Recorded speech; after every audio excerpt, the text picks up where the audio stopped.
दुर्ग के मिश्र परिवार मन ला बंधक बना के डकैत मन ह गहना और पैसा के लूट करिन हवे।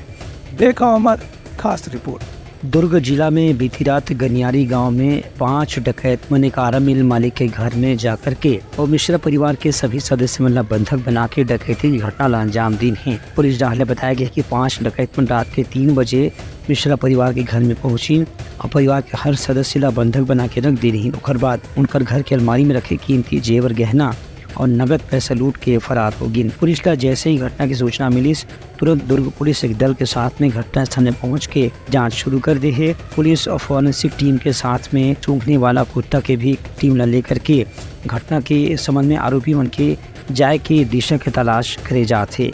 ब्यूरो रिपोर्ट, उतलंघा न्यूज़।